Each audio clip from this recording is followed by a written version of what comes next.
What's poppin'? What's poppin'? What is going on, y'all? It's your boy MXP back with another video, and this is the second episode of Couch Conversations, where I just started this series. It's just like chill, no super scripted, anything, just things going on in the industry or things I just think about when I want to just do a video or anything like that. Just with some topics and goings ons and things like that. Coming off the Xbox layoffs and things like that from last week, I started thinking, seeing a lot of back and forth behind a lot of finger pointing and blaming, and okay, is Xbox's fault or is it leadership's fault and things like that. And what I was thinking about to do for this video is let's talk about kind of everyone's role in this industry, right? Like, we use words like industry, ecosystem, things like that. It's not just one person controlling everything. Is everyone has a part to play, whether that's developers, publishers, game studios, consumers, resellers, like everybody plays a part. So the first thing I wanted to talk about was the fact that do people, and when I say people, I mean consumers, actually care? When I say consumers, I mean the majority. A lot of times we talk about this small minority, vocal, loud minority online, but realistically, whether it's music, sports, anything like that, like video games, it is the very small vocal minority that you see online caring about these things, listening to podcasts, stuff like that, YouTube, all this kind of stuff. But the masses really determine where a lot of these things go. And if you sat down and let's talk about, the layoff situation and, something that people used to say let's say last generation or generations before that, a lot of people complained about crunch, right? What crunch was when games were needing to come out at a certain time, and we look back on past generations how you might have a whole trilogy of big franchises like the Gears of War trilogy, Uncharted, God of War, all those games came out within 2 to 3 years of each other. So you could get a whole trilogy on one system. But there was this thing called crunch, which was when these workers were working, sometimes 7 days a week, 80-hour weeks. And, some people like truck drivers or other people that have worked, in a warehouse during holiday time, peak season, they'd be like, oh, whatever. I've had to do that before. Who cares? But a lot of people were speaking out against this, and a lot of companies did listen to it. So that was an example of, the masses or enough people that are consumers of these video games saying, hey, crunch is terrible, we need to get rid of it. Now, if you want to look at it as a downside, the downside to that was, okay, now with less crunch, now it's taking these games longer to come out. And now not only are the games taking longer to come out, the expectations are higher. And then along with the expectations being higher, the money is more because the graphics have to be better, the features, the this, the that, and then just natural labor costs because the games are taking longer to come out. Then if they come out in a bad state, they don't sell, and then the studios get shut down, or they just realize, okay, it's not going to make the amount of money that we thought it was going to make, and things like that, and games get canceled and people get laid off anyway. So it's not like I'm saying, hey, let's go back to crunch. It's just trying to put in perspective there's a trade-off to everything, right? Like when we think about it. Now, the other part of this, what a lot of people are saying is like subscription models, right? Like we talk about Game Pass, PlayStation Plus, and things like that. And I'm never going to tell somebody don't do what's best for you as a consumer, especially when we as consumers are being told, hey, Game Pass is profitable, or, PlayStation Plus, or, Ubisoft Plus, whatever, all these things. It's a service that the companies are offering to us. Now, technically you could say, hey, the best way to support developers or whoever to make sure that they keep going is to just pay directly, buy the game. But again, are we going to put that on the consumers? I see a lot of people villainizing people who subscribe to Game Pass, and they're saying, hey, you guys are the reason Xbox players don't buy games and da da da. And yeah, is there a side of that of, okay, people get used to buying games being on Game Pass and waiting for them to come on Game Pass and maybe not buying it outright, but it's like, if you're being told as a consumer, hey, instead of spending $70 on a game, you could pay $10 or 15 or 20 or whatever, you get access to all these other games and new games day one from our first party, including some third party games day one.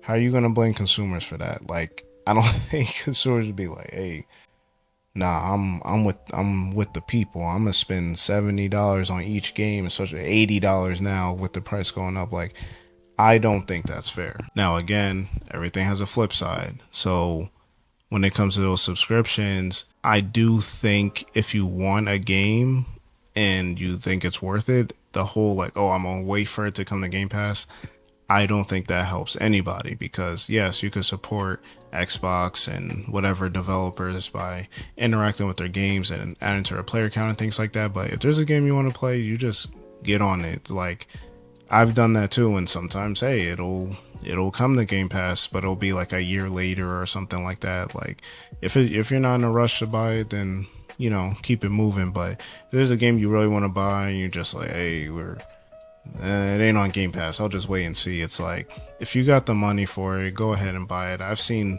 some really negative things online from I forget the company, but they made that game Hypercharge. It was like the shooter where you play as like action figures or whatever. It was like a $30 game, indie studio.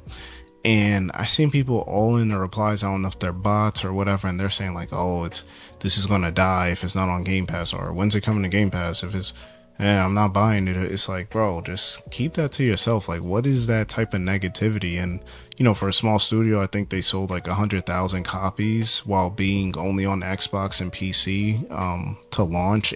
So I mean, it did pretty well to start, and like, people are just being negative around it. And I think that's just terrible.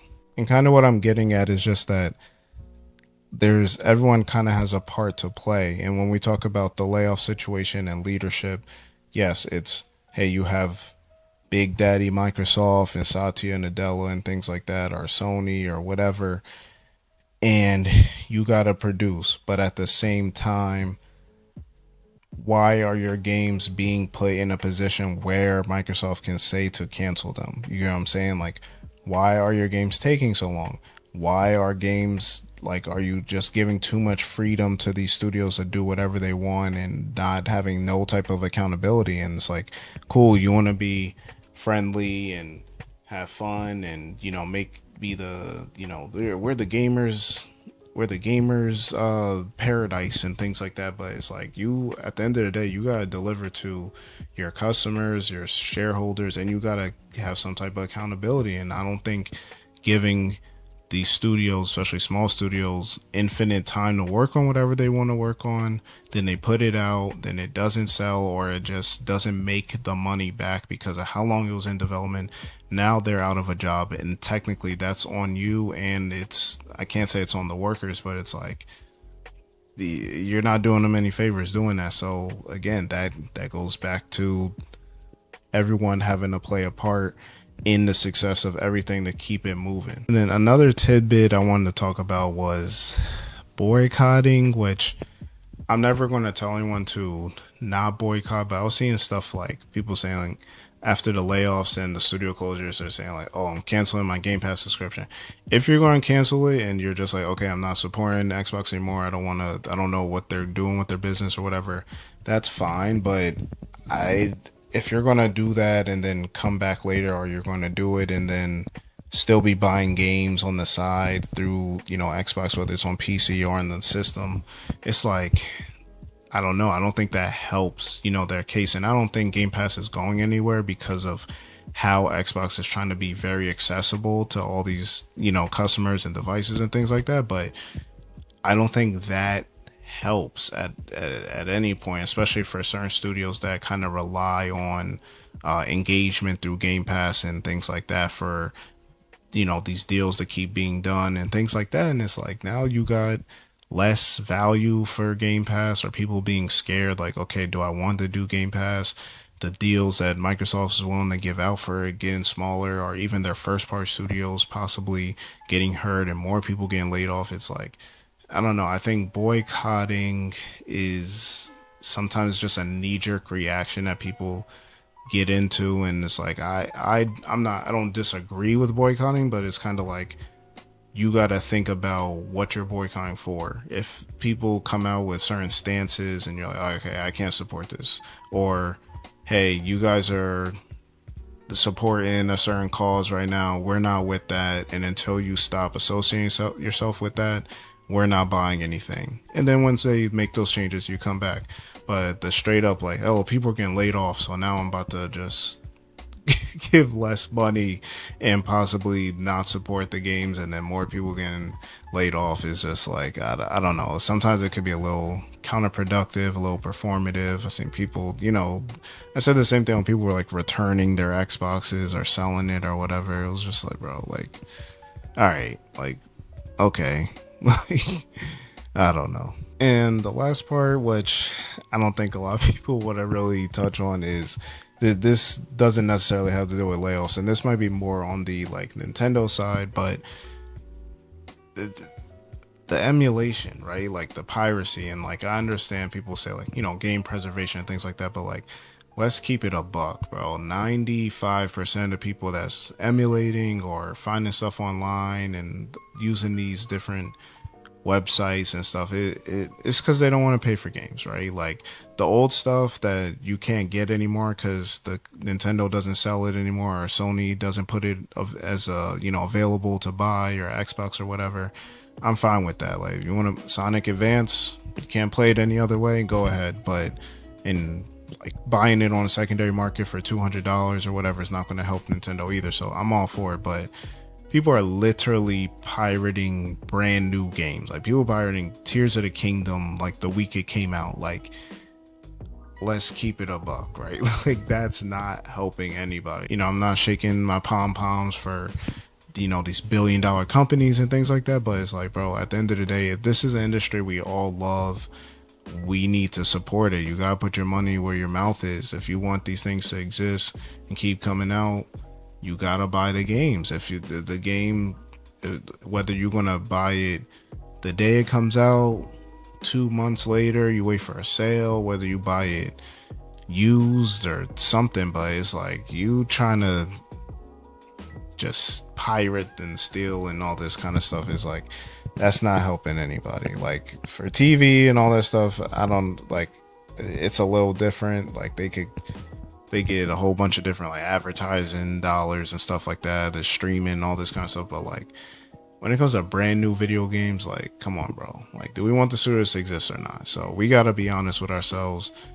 Do we care about the industry? Do we want it to be here for longer, or do we want it to just continue down this downward trend of becoming just multi corporate Hollywood shareholder ran, and then once it's all done and over with, they go and invest their money somewhere else, and then we're left to pick up the pieces. And I'd also say another thing is supporting, everyone thinks, oh, support indie developers or whatever. It's like, you can support anything you want. Like, us having these super high expectations and only wanting the big AAA, Grand Theft Auto, Call of Duty, Halo, Last of Us, God of War, all that kind of stuff.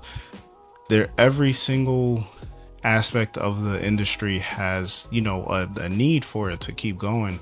These smaller games like Pentiment and High on Life and Expedition 33 and Sea of Stars, and even the new Mafia, the Old Country, these smaller like $30, $40, $50 games, those should be supported as well. And those, if we support those, number one, we'll get more of them. Number two, there's less expectation for those, so they can get a little more creative, and you're not getting the same formulaic, super high budget, $200 million, $300 million experiences that we're expecting. And, they can hold us off until those next games, because realistically, those games are just going to continue to take a long time to come out. And, hopefully like, we know people are going to support those games, but the smaller experiences, go outside your comfort zone. A lot of these games, you be surprised how much you like them, and things like that. So I definitely would say, an aspect that a lot of people aren't doing is checking out these, on these gems, or you just go on Metacritic randomly and just see what's getting a high rating from some of these critics, because they play a lot of games that you'll never hear about. Check out smaller YouTubers like myself, and see, if they're covering games that they actually like versus, what they're sponsored, or games they just talk about because it's popular. You know what I mean? Those games need to be supported as well. Some of these studios, the Yacht Club games, the Sabotages, the Devolver Digitals. Well, I think they just publish games, but either way, so I've been trying to get out of that, and that's why I think as well with the subscription services, they're giving a lot of those games, some time to shine. Even the smaller first party studio games, check those out. There's a lot of hidden gems that we should be supporting as well, just to keep this whole thing afloat and keep these creative juices going. Another thing with supporting these people is the developers. What we're seeing with the layoffs, it's like you're seeing people that have created studios leave. You're seeing developers that all they've wanted to do their whole life was make a video game. I think we've all grown up. We wanted to be a professional athlete, or we want to be a game developer, whether we knew anything about computers or not.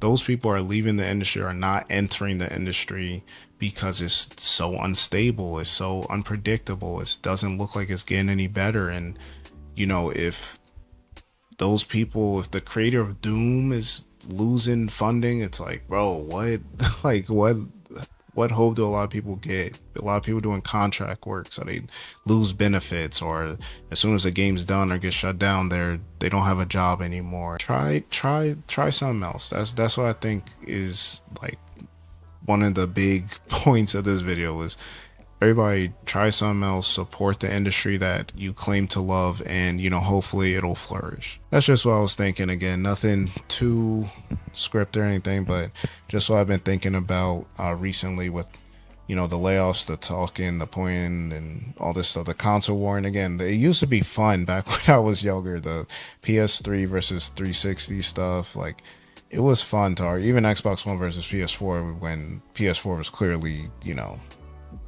going above and beyond with their first party games. But now it's just like, bro, everybody just celebrating, and like, come on, we all like games, we all play, we all want to win together and keep this industry going. So let's do that. All right, everybody be nicer to each other, everybody support the games you like, buy DLC.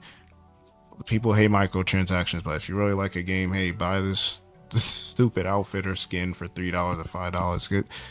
Let's do what we can. Let's stick together, and hopefully things will get a lot better. But y'all let me know what y'all think in the comment section below. Again, if you are new to the channel, please hit that subscribe button, hit that notification bell, leave a like on this, and I'll catch you on the next video.